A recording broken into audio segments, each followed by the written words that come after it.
Good morning. Good morning. Happy Monday.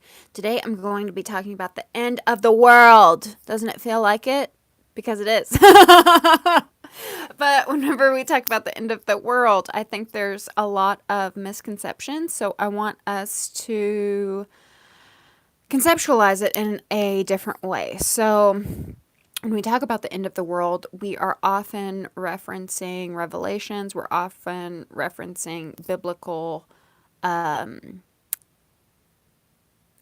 perspective because it's just so prevalent in our society, right? Hi, good morning. I'm talking about the end of the world. Revelations is a really cool book in the Bible, but at the same time, I think it falls short in a lot of ways. And it does have a lot of prophetic things in it, but you have to understand that the Bible was written by a bunch of different men at the time, and some of it was channeled through God, but we are human and it gets lost in translation. And so Revelations is a series of letters that this guy wrote to municipalities, people in charge, government branches, as a warning of what was to come, right? So, this person, I forget if it was John or Paul who wrote Revelations, but it's my understanding from like various theological sources that the person who wrote Revelations, who sent these letters, was sort of like an Alex Jones at the time. So a little deranged. And a little sensationalist, right? But they did get a lot of things right. I believe that the end of the world, the apocalypse, the end of days, happens over and over again on Earth, but Earth itself will never die. In my opinion, if there's maybe like a million years from now, if there's like another Big Bang and we like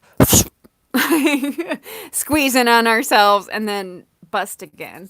But even then, I sort of think the energy of Earth, I've talked about this before in these videos, the energy of Earth is a regenerative energy. It will always have life. Its purpose is to have life. One second, I gotta blow my nose.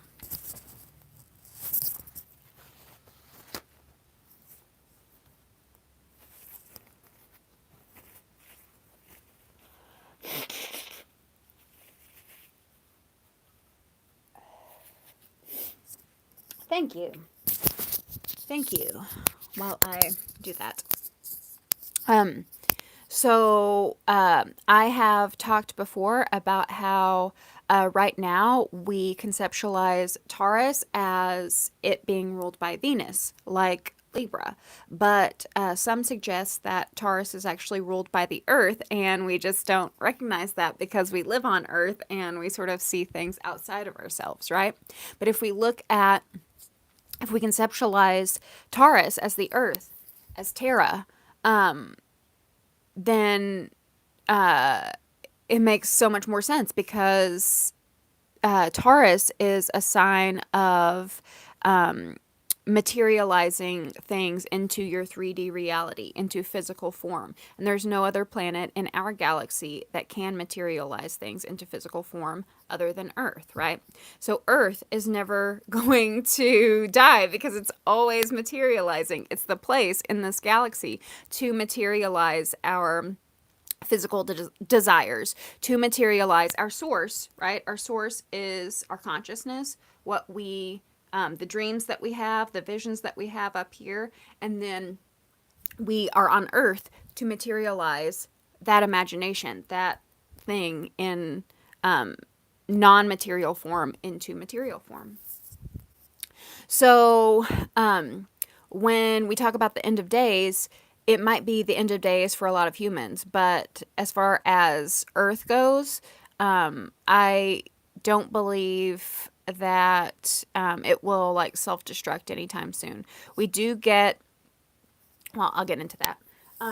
So I believe that we have several different apocalypses throughout different ages, and we could very well be going through one right now. It's pretty, I mean, by on all indications, it seems like it's falling apart, right? We have a virus. We have climate change. I live in California right now, and the whole state is on fire. I am fortunate enough to not be in an area where it's red or orange or anything like that. It was a little yellow a few days ago, but it's sort of smoky and smoggy, but you can definitely smell like a barbecue, right? So, that's falling apart. Hyper militarization, crazy elections. It's just like one thing after another, and it seems like the world is losing their minds. And we also seem to be splintering off into like institutions are crumbling. So, a lot of people have left government. A lot of people, we aren't doing school like we have been because of the virus, right? That institution is fading away. We are working from home now, and the institution of that, 9 to 5, come into a fluorescent light cubicle office and peck away at a keyboard for a boss who does not care about you. um, that paradigm is falling away. But even institutions like religion, institutions like anything we organize, scouts, I just heard dance in my head. So, like, even your hobbies that you organize, sports, right? Sports are different. Because of the virus, we can't go see sports. So, all of these institutions are sort of restructuring themselves, right? But so it feels like everything is ending. And it probably is. We are entering the age of Aquarius, and some say we're already in it. I feel like we're transitioning into that, and you're just feeling the energies of that. I don't feel like we're totally in it until maybe Saturn enters Aquarius. I think it's still in Capricorn at the moment, but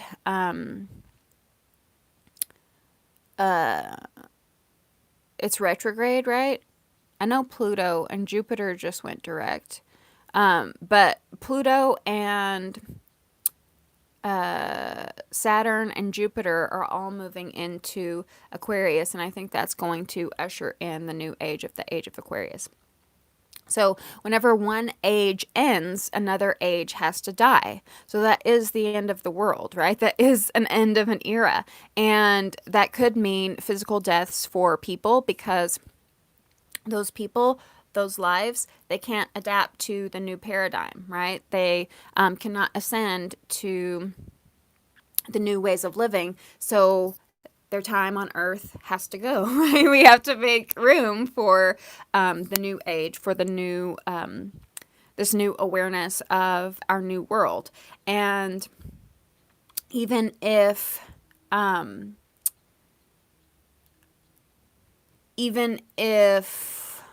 what was I going to say? Even if it's not just simply, I say simply, but even if it's not death and destruction, it's also just a change in society, right? And so the disruptions, the chaos that we have are really just agitations that were underneath the surface from wanting this change, and then bringing it up to the surface and causing these agitations on Earth, right? So when I say that we've had an apocalypse over and over and over and over and over again, we can look at different sources and as it relates to the Bible too. So we often hear like 666 for the devil, but 666 was also a symbol that Nero Caesar used, and Nero Caesar was sort of the Antichrist during the fall of Rome, right? And so, kind of have an Antichrist now, not gonna lie. It's the antithesis of Christ. Christ is love your neighbor, love your enemy, goodwill towards men. Just saying. Um, And there are a lot of things in Revelations that we can garner as far as prophecies and all of that. But I want us to have a very loose grip on things in the Bible because, like I said, some things do get lost in translation when it goes from God to the page because you are human and you have your own ego and your own viewpoint, right? Your own bias, your own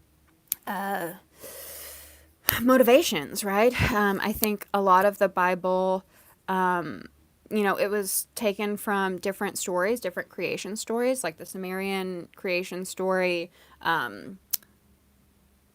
the Greek mythology, Hercules. It's the same great story.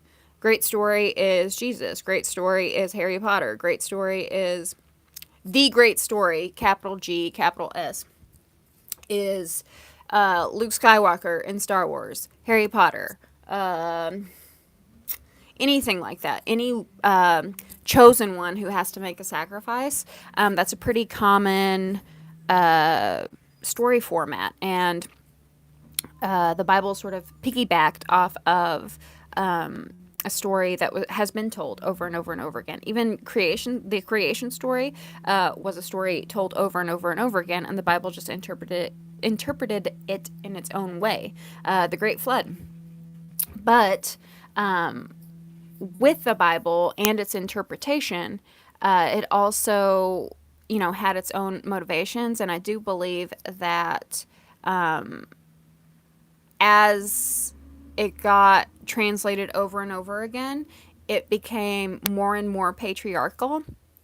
And there are points in the Bible where I've like slammed it shut because it's just kind of sexist. It doesn't kind of treats women like, I did my makeup today and I'm noticing some asymmetry in my brows. Sorry. Back to you. Or back to this. The story of Sodom and Gomorrah, we often get upset about it because it's like this anti-gay, they turned it into an anti-gay thing. I could go on about that too. But it annoyed me because the hero of the story offered his daughters up to be raped. And it's like, in what world? Like, my dad would never do that.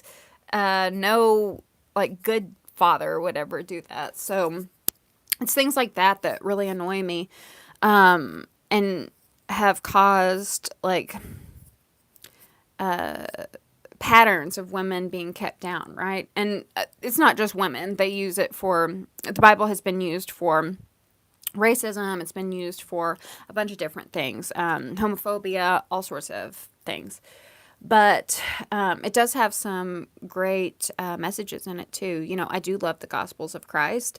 If you are sort of anti-Bible, you might check out the Jefferson Bible because it takes away the deity of Christ, and that's a very powerful message because if we do live more like Christ, then it is a good sort of rule book for living on earth, because earth is full of human suffering and tragedy and all this pain, and the only way we can survive is if we love each other, is if we help each other, because I wouldn't be anywhere without loving kindness of others, right? So I have to extend that to others in return. Anywho, let's get back to end of the world. So I talked about the fall of Rome, but we also see we repeatedly see civilizations that have been destroyed on Earth. And, the easiest one is Egypt, right? We don't know what all happened in that society.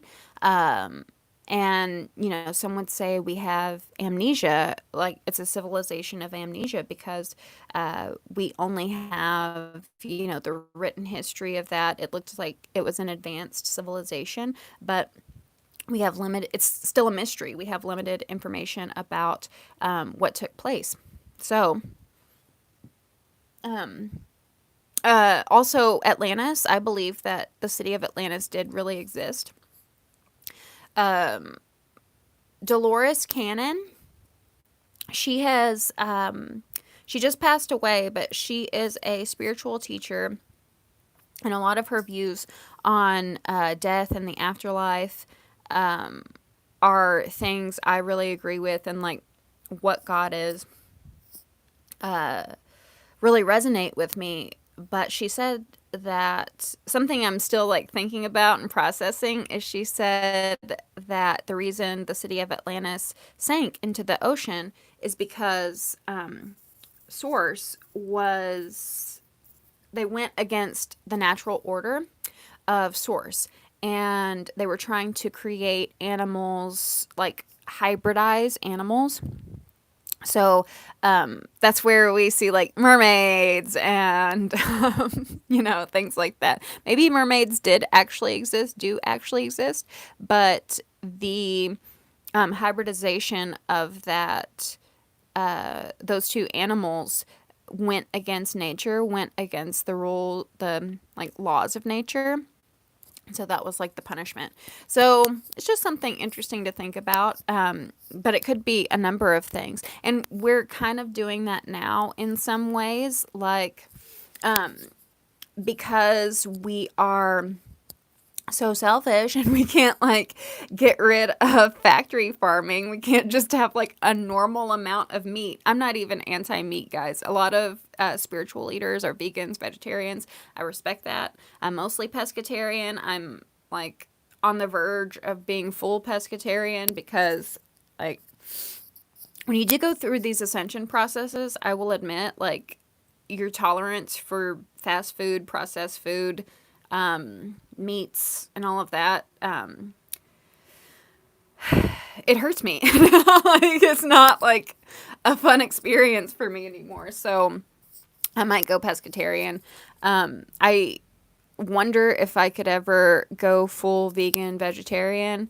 But anyway, I don't have like strong opinions as far as what you should be, right? Like you need meat or you don't need meat. I'm not going to shame you about your diet, but we are really addicted to factory farming. I'm not perfect. I like my McDonald's burgers every now and then. Like full disclosure, right? Love my quaff today. My quaff. But because we are abusing that sort of hyper capitalistic agriculture, we are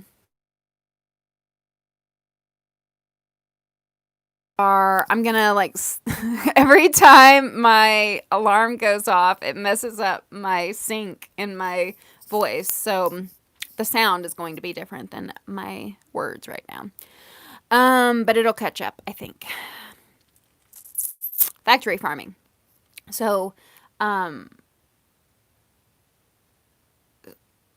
the like having to have so much meat has put us in an unhealthy balance with nature, and so like these practices of sort of cloning meat, I'm not really cool with. Like cloning a meat organ is what they're doing now.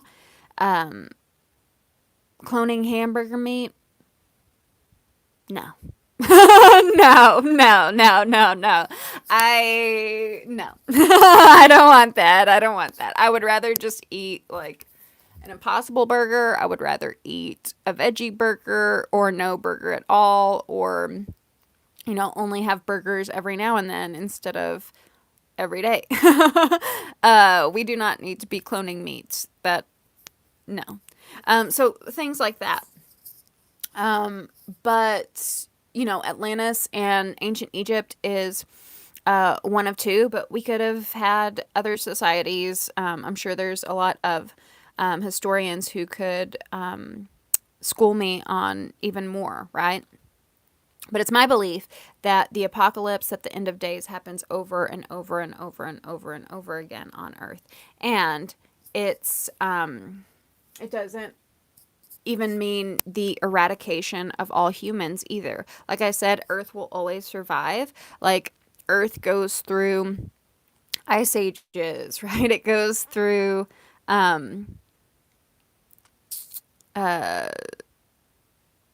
droughts and all sorts of things, and then it'll turn itself around. So this is the place where life happens.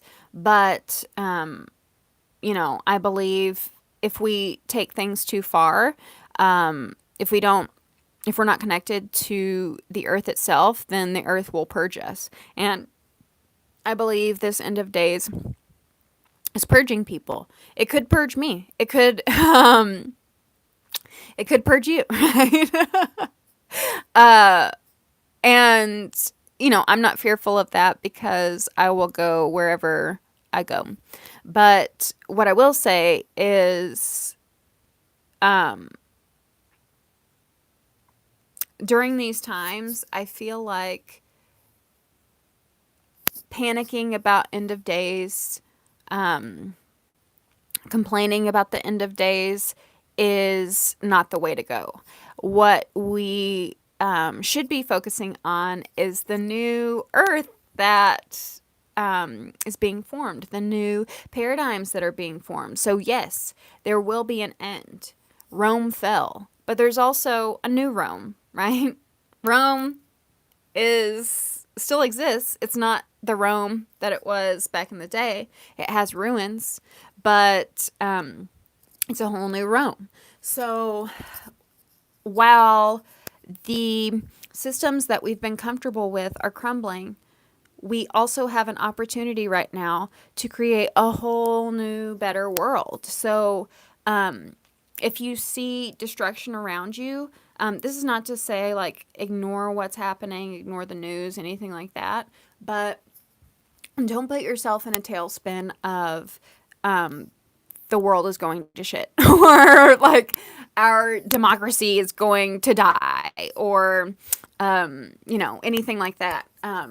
The more we focus on possibilities, then the more we give energy to those timelines, and the more likely they are to be created on Earth, the more likely they are to be manifested in our 3D reality.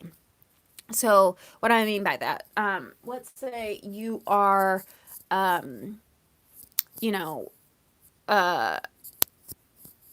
pro-socialist and you want to revolutionize the country. One way to change the country is to envision and to focus your attention and to vocalize the change that you want, right? Like, I wish everyone had health care. I wish, we didn't have to go into debt for the rest of our lives just to get a higher education, right? I wish we could afford a mortgage. I wish, instead of these billionaires, blah, blah, blah, blah, blah, right? Like, these corrupt, blah, blah, blah, blah, blah, blah, blah, blah, blah. And like I said, that's not to ignore corruption, but you are locking yourself into a timeline by continually complaining about that. So we have an opportunity right now to create a new world, and I don't want to take the old paradigm with me. I am not satisfied with a lot of these systems, right? And I said before, I'm not like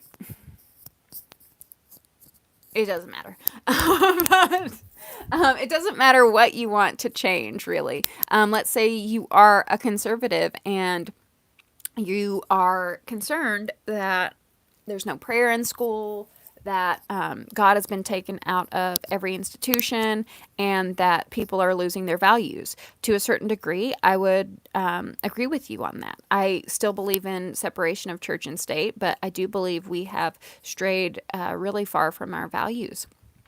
So instead of, you know, thinking the Democrats are a bunch of godless, soulless beings, blah blah blah blah blah blah blah blah, Satan worshippers, whatever you want to like say. You could turn it around and say, you know, God is in everything. God is in all of us, and I look forward to the day when people can know God, right? When people can have that personal relationship to God. So it's all about shifting our focus to the opportunity that we have and not the devastation and the destruction that comes along with thinking about the apocalypse, of thinking about the end of days. Because a lot of us do want the end of days, right? It's too much for us. We do want this new age. We do want this new era, this new paradigm. One of the things in Revelations that I think about a lot is that supposedly 144,000, I think that's the number, people survive an apocalypse, right? And I always wonder, like, I always wonder what that means specifically, if, like, that prophecy holds true. Sometimes I have thought, like, oh, these are the ascended masters. These are the people who have been enlightened on earth, right? So Christ was enlightened while he was on earth, right? So if the legend holds true and he did survive death and he did resurrect, then that is someone who has ascended, excuse me, who has achieved a certain amount of enlightenment, a certain amount of ascension, that the physical death does not, the physical death is a mirage to your soul, right? So he could demonstrate that the soul lives on. But you know, it could be Buddhist monks who have achieved a certain amount of enlightenment, right? It could be our martyrs. In Unitarian Universalism, we are not Christians because we don't believe in messiahs. We don't believe that, like, someone is here to save us. Sort of like you have your own path and you save yourself, right? But we, like, I myself, I resonate with Christ consciousness. And we do honor a lot of martyrs. My church in LA, they honored, I forget his name now. Dang it. It was Oscar Romero. I don't know. But there was this priest in Central or South America who, stood up for the people, and he was shot. And so he spread a message of love. We had a large Hispanic community in our church, and so they were moved by Romero, right? And so he was one of the martyrs that we honor. But Martin Luther King is a martyr. John Lennon is a martyr. These are people who came down to earth to let us know that the path to progress is through love. The path to progress is standing firm in your beliefs, but, loving your neighbor. And these people are imperfect. These people have flaws. I believe, as I said, with the Jefferson Bible, that Jesus was a man, that, we all have God within us, and he was tapped into that God energy. But a lot of times people will take away the fact that he was a man on earth. He was a human being living on earth. And even Jesus makes mistakes. Even God makes mistakes. God gave us a rainbow because he felt bad about the flood, right? So all of the energies in life are imperfect, and we try our best to reach that perfection. But I think with the 144,000, it could be ascended masters throughout history, martyrs throughout history, but it could also be 144,000 people each time survive each time an apocalypse, an end of days happens, right? I don't know. Will we be one of those 144,000? I don't know.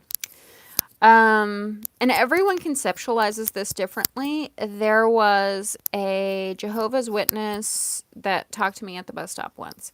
And she said that she doesn't believe, like, Jehovah's Witnesses, and forgive me if you're a Jehovah's Witness and I'm getting this wrong, but she said they don't believe that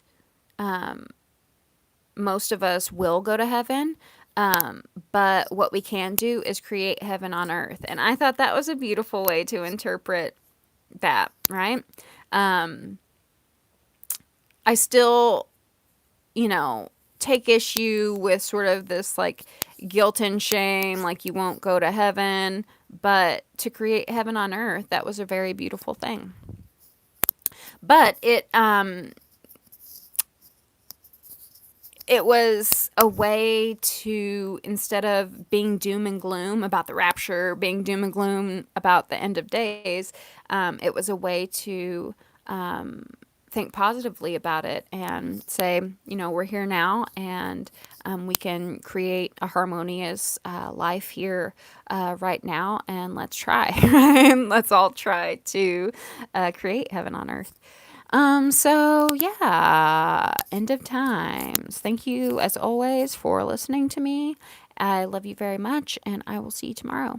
Bye.